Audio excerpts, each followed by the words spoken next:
Hello, my dear student. Today I am going to explain chapter 5th of class 9th NCERT book exercise 5.1. Question number first. Which of the following statements are true and which are false? Give reason. हमें जहाँ पे जो statements given है वो बताना है कि वो true हैं या false हैं और उनका reason देना है. सबसे पहले हमारा first part है only one line can pass through a single point. हमें जहाँ पे क्या गिवन है कि एक पॉइंट से क्या कर सकते हैं, हम एक लाइन ड्रॉ कर सकते हैं. सबसे पहले हम देख लेते हैं, अगर हम एक पॉइंट बनाते हैं, एक पॉइंट में से हम एक लाइन नहीं, हम so many number of lines pass कर सकते हैं. मीन्स कि infinitely number of lines pass कर सकते हैं. तो फर्स्ट जो हमारा क्या था स्टेटमेंट थी वो क्या होगी, फॉल्स. और हमें इसका रीजन देना है as infinite lines can pass through a single point. Next हमारी स्टेटमेंट है second. There are infinite number of lines which pass through two distinct points. इसमें हमें क्या गिवन है कि दो पॉइंट में से हम क्या कर सकते हैं, दो डिफरेंट पॉइंट में से infinite number of lines pass कर सकते हैं. सबसे पहले हम क्या करते हैं, जहाँ पे दो पॉइंट्स ड्रॉ करते हैं, दो पॉइंट्स हमने यहाँ पे बना लिए. इन्होंने बोला है कि infinite number of lines pass कर सकते हैं, बट हम दो पॉइंट से क्या कर सकते हैं, सिर्फ एक लाइन ही पास कर सकते हैं. तो ये स्टेटमेंट भी हमारी क्या होगी, false. Only one line can pass through two distinct points. Part third, a terminated line can be produced infinitely on both side. हमें यहाँ पे क्या गिवन है कि जो एक टर्मिनेटेड लाइन होती है उसको हम क्या कर सकते हैं, बोथ साइड से इन्फाइनाइटली प्रोड्यूस कर सकते हैं. सबसे पहले हम क्या कर लेते हैं, जहाँ पे एक लाइन लेते हैं, टर्मिनेटेड लाइन होती है जिसके दो एंड पॉइंट्स होते हैं ए बी. हम क्या कर सकते हैं, इन्होंने बोला है कि आप एक टर्मिनेटेड लाइन को इन्फाइनाइटली बोथ साइड से प्रोड्यूस कर सकते हो. तो हम इस लाइन को इस साइड भी प्रोड्यूस कर सकते हैं और इस साइड भी प्रोड्यूस कर सकते हैं. तो ये स्टेटमेंट क्या होगी, ट्रू. वी कैन प्रोड्यूस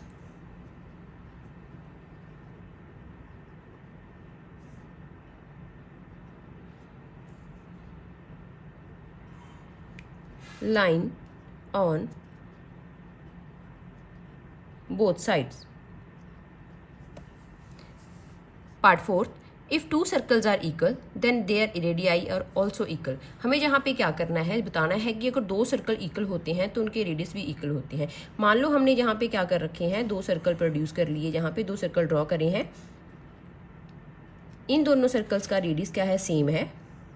तो अगर इनका क्या है, ये दोनों के दोनों सर्कल अगर सेम है, हमने इक्वल ड्रॉ करे हैं, तो इट मीन्स इनके रेडियस भी क्या होंगे, इक्वल होंगे. तो ये स्टेटमेंट क्या होगी, true. True equal circle coincide with each other, there radii, area, circumference, सब कुछ क्या होएगा, इक्वल होएगा. क्योंकि अगर सर्कल इक्वल है तो उनका रेडियस भी इक्वल होएगा, उनका एरिया जो आएगा वो भी सेम होएगा और उनका सरकमफ्रेंस भी इक्वल होएगा. पार्ट 5. इन फिगर 5.9, फिगर 5.9 में if A B is equals to P Q है, ए वी अगर पी क्यू के इक्वल है और P Q equals to X Y है, पी क्यू किसके इक्वल है, एक्स वाई के. तो हमें जहाँ पे प्रूव करना है कि ए वी किसकी इक्वल होएगा, एक्स वाई के. ए वी किसकी इक्वल होएगा, एक्स वाई की. तो ये हमारा एग्जाम होता है कि अगर फर्स्ट थिंग सेकंड की इक्वल होती है, अगर फर्स्ट सेकंड की इक्वल होती है और सेकंड थर्ड की इक्वल होता है, तो फर्स्ट और थर्ड आपस में क्या हो जाते हैं, इक्वल होते हैं. तो ये स्टेटमेंट हमारी क्या होगी, true. True A B equals to X Y as things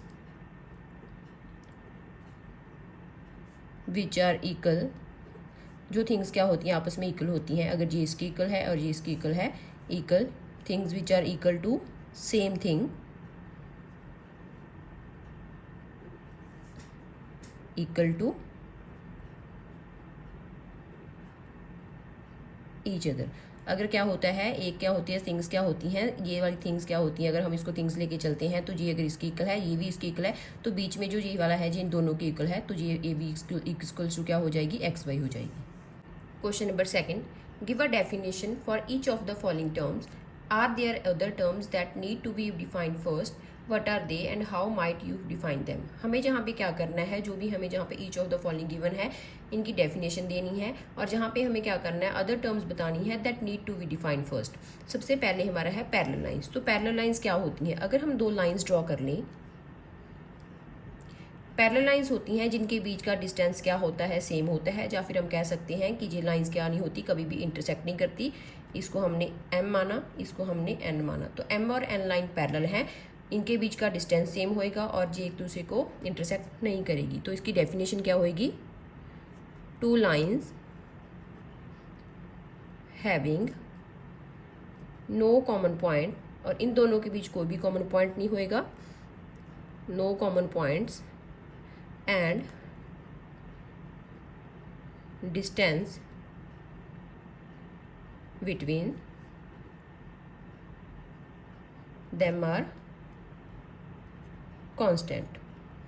next है हमारा परपेंडिकुलर लाइंस। परपेंडिकुलर लाइंस क्या होती हैं, अगर एक लाइन के ऊपर हम क्या करते हैं 90 डिग्री का एंगल बनाते हैं, तो ये दोनों लाइंस क्या होती हैं आपस में परपेंडिकुलर होती हैं, और जहाँ पे हम 90 का एंगल ड्रॉ करते हैं, तो जहाँ पे हम लिख सकते हैं two lines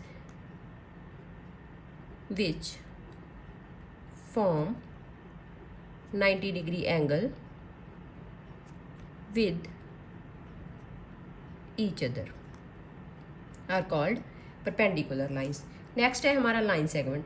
लाइन सेगमेंट क्या होता है, अगर हम जहाँ पे एक लाइन ड्रॉ करते हैं, इसको हम प्रोड्यूस करेंगे तो ये लाइन बन जाएगी, बट अगर इसके एंड पॉइंट्स आ जाएंगे, मींस इसकी लेंथ आ जाएगी, तो ये क्या हो जाएगा हमारा लाइन सेगमेंट।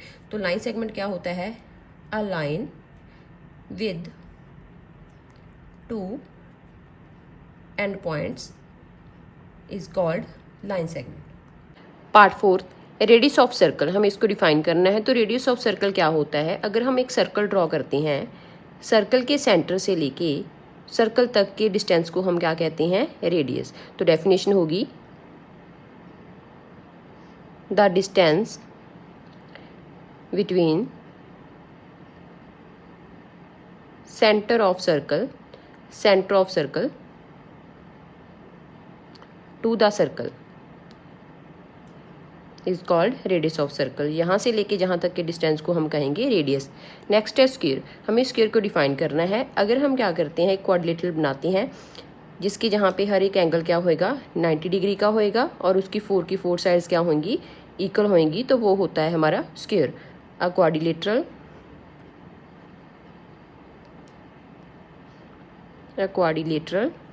विद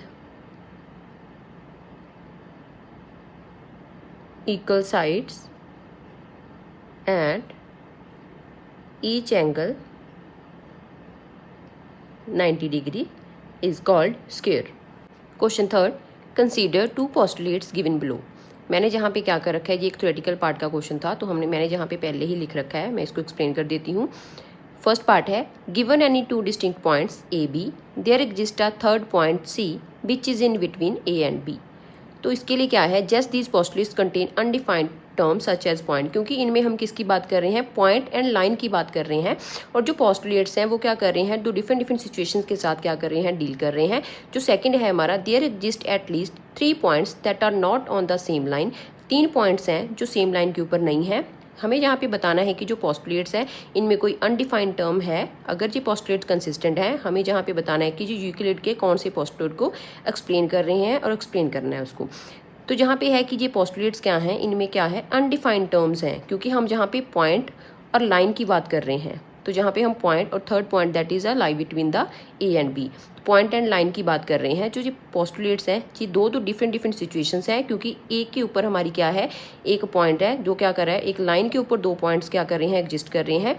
तो फर्स्ट है that given to the 2 points A and B there is a point C lying on the line in between them. तो अगर हम यहाँ पे क्या करते हैं, एक लाइन ड्रॉ करते हैं जिसको हम मानते हैं ए और बी, और जहाँ पे हमें गिवन है कि there is a point C lying on the line in between them. तो जहाँ पे क्या हो सकता है, इन दोनों के बीच हम थर्ड पॉइंट ले सकते हैं। तो ये हो गया हमारा फर्स्ट, और उसका रीज़न हमने जहाँ पे लिख रखा है। सेकंड है कि अगर एक क्या होएगा, 3 पॉइंट्स होंगे वो सेम लाइन के ऊपर नहीं लाई करेंगे, that given points A and B, हमने क्या कर रखा है, दो पॉइंट्स ले रखे हैं ए और बी, उसको हमने ज्वाइन कर दिया तो वो एक लाइन बन गई। और जो थर्ड पॉइंट है वो क्या नहीं हो रहा, उसके ऊपर नहीं आ रहा, तो take point C that is not lying on the line through A and B. तो जो थर्ड पॉइंट है मतलब कि सी पॉइंट है वो इसके ऊपर लाइन नहीं कर रहा, तो हम उसको जहाँ पे ले लेते हैं। तो ये हो गया हमारा थर्ड चेक, जो इन्होंने बोला था कि जो पोस्टुलेट्स हैं वो कंसिस्टेंट हैं, तो हमने वो एक्सप्लेन कर दिया। नेक्स्ट है कि ये क्या कर रहे हैं, यूक्लिड के पोस्टुलेट को फॉलो कर रहे हैं। नहीं, ये यूक्लिड के पोस्टुलेट को फॉलो नहीं कर रहे। No, these postulate do not follow from Euclid's postulates, they follow from the axiom. क्योंकि ये हमारे एग्जाइम्स होते हैं जिसमें क्या होता है, एक लाइन के ऊपर क्या कर सकते हैं, अगर दो पॉइंट्स हैं उसके बीच थर्ड पॉइंट लाई कर सकता है, और या फिर क्या होता है अगर एक लाइन है तो उसके ऊपर दूसरा जो पॉइंट है हम आउटसाइड ले सकते हैं। तो यहाँ पे क्या है, ये दो डिफरेंट पॉइंट्स हैं और there is a unique line that pass through them, और इन दोनों पॉइंट में से क्या हो रही है, एक यूनिक लाइन ही पास करेगी। तो ये होता है हमारा एग्जाइम, जो हमने एग्जाइम में एक्सप्लेन करा हुआ है। Question number 4, if a point C lies between two points A and B such that AC is equals to BC, then prove that AC is equals to half of AB. Explain by drawing the figure. हमें जहाँ पे क्या given है, if a point C lies between two points A and B, अगर क्या है एक line है A और B, उसके ऊपर पॉइंट्स है, उसके बीच क्या हो रहा है, एक पॉइंट लाई कर रहा है C, तो हमें प्रूव करना है। और यहाँ पे गिवन है कि AC किसके इक्वल है, BC के इक्वल है। हमें प्रूफ करना है कि जो AC होएगी वो AB का हाफ होएगी। तो सबसे पहले हमें जो गिवन है वो लिखेंगे AC इक्वल्स टू BC, ये हमें गिवन है। तो हमें क्या करना है, इसको प्रूफ करना है। तो हम क्या करेंगे, इस क्वेश्चन में दोनों साइड में AC ऐड कर देंगे, AC plus AC, BC plus AC, adding AC on both sides. तो AC प्लस AC, अगर हम क्या करते हैं AC प्लस AC करेंगे तो वो क्या हो जाएगा 2AC, और BC प्लस AC करते हैं, BC में AC ऐड करते हैं तो ये हमारी पूरी लाइन AB बन जाएगी। जहाँ से हम क्या करेंगे 2 को इस साइड ले आएंगे, तो ये हो जाएगा 1/2 AB, और यही हमें प्रूफ करना था, hence proved. Question number 5th.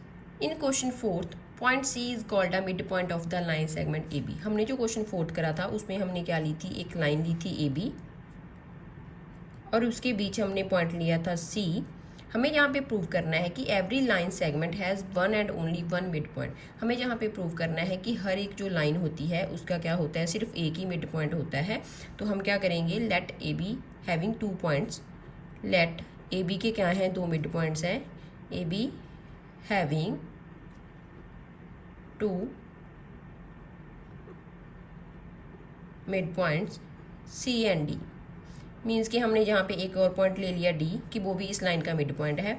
तो हम जहाँ पे जो हमने प्रूफ करा था 4th क्वेश्चन में, AC किसके इक्वल होता है, हाफ ऑफ AB के, क्योंकि अगर कोई पॉइंट एक लाइन का मिड पॉइंट होता है तो वो हाफ की, उस पूरी लाइन के हाफ के इक्वल हो जाता है। अगर हम D को मिड पॉइंट मान रहे हैं तो क्या हो जाएगा, AD भी किसके इक्वल हो जाएगा, हाफ ऑफ AB। ये होगी फर्स्ट, ये होगी सेकंड, इसमें क्या कर देंगे, माइनस कर देंगे फर्स्ट में से सेकंड को, तो यहाँ पे माइनस का साइन, तो ये हो जाएगा AC माइनस AD, ये भी हाफ AB है, ये भी हाफ AB है, ये दोनों कट जाएंगे, इक्वल्स टू 0। तो AC किसकी इक्वल हो गया, AD के, मीन्स के जो AC है वो AD के इक्वल ही होएगा। तो पॉइंट्स क्या हो जाएंगे, C एंड D कोइंसाइड कर गए हैं। अगर ये कोइंसाइड कर गए हैं मीन्स कि जी पॉइंट यहीं पे होएगा या जी पॉइंट जहाँ पे होएगा। तो इसका मतलब हमने प्रूव कर दिया, हैंस एवरी लाइन सेगमेंट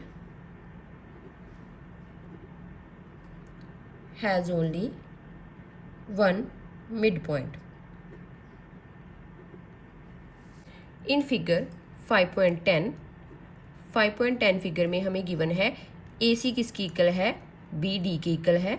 हमें प्रूफ करना है कि जो AB है वो CD के इक्वल होएगा। तो सबसे पहले हम क्या करेंगे, ये जो फिगर है, इन फिगर AC किसकी इक्वल है, BD की इक्वल है, ये हमें गिवन है। AC is equals to BD, वो हमें गिवन है। तो अगर क्या होता है हम इतनी लाइन को लेके चलें AC तक, तो AC कैसे बन रही है? AC बन रही है AB प्लस BC को बना के। तो AC की जगह पे हम क्या लिख सकते हैं? AB plus BC। और BD कैसे बन रही है? BD। अगर हम BC में CD ऐड कर दें तो ये बन जाएगी BD। तो हम जहाँ पे लिख सकते हैं BD की जगह पे BC प्लस CD। BC को इस साइड ले जाएंगे, AB plus BC minus BC equals to CD। ये दोनों कट जाएंगी तो AB की वैल्यू आ गई किसके इक्वल? CD के। मीन्स के AB किसके इक्वल होगी? CD के। यही हमें प्रूव करना था। Hence proved. Question number 7, why is axiom 5 in the list of Euclid's axioms considered a universal truth. हमें यहाँ पे बताना है कि जो 5th एग्जाम है वो यूक्लिड का जो एग्जाम है उसको हम यूनिवर्सल ट्रूथ क्यों मानते हैं। तो जो 5th एग्जाम होता है वो क्या होता है कि जो होल है, मीन्स कि हमने यहाँ पे क्या ले रखा है? एक सर्कल ले रखा है। तो इसके क्या कर दिए हमने? 4 पार्ट्स कर दिए। अगर क्या है ये 5th जो एग्जाम होता है वो हमें बताता है कि अगर होल है, जो पूरे का पूरा पार्ट होएगा होल, वो क्या होएगा? इन पार्ट से ग्रेटर होएगा। तो 5th एग्जाम होता है whole is greater than the part, it is true for anything in the world. हमने यहाँ पे क्या करी है? सर्कल की एग्जांपल ली है कि जो होल है पूरे का पूरा सर्कल होएगा वो क्या होएगा? इन पार्ट से ग्रेटर होएगा। अगर हम क्या करते हैं, इस सर्कल से इतना पार्ट क्या कर लेते हैं? कट कर लेते हैं। अगर हमने क्या करा? इतना पार्ट कट कर लिया। कट करने के बाद हम देख रहे हैं कि जो कट करने के बाद जो ये वाला पार्ट क्या हो जाएगा? जहाँ से वैनिश हो जाएगा। तो जो इतना पार्ट हमारे पास बचेगा वो इससे क्या है? ग्रेटर है। तो जो होल होता है, पूरे का पूरा पार्ट होता है होल, वो इन पार्ट से क्या होता है? ग्रेटर होता है। हम सर्कल की एग्जाम्पल के बिना स्क्वायर की एग्जाम्पल भी ले सकते हैं। अगर हमारे पास क्या है, यहाँ पे एक स्क्वायर है और स्क्वायर का हमने क्या कर लिया? जहाँ से थोड़ा सा पार्ट कट कर लिया। मीन्स कि हमने इतना पार्ट कट कर लिया। इसका पार्ट कट करने के बाद ये जो पार्ट है वो क्या होएगा? इससे क्या होएगा? स्मॉलर होएगा। मीन्स कि हमारा होल क्या होएगा? पार्ट से क्या होता है?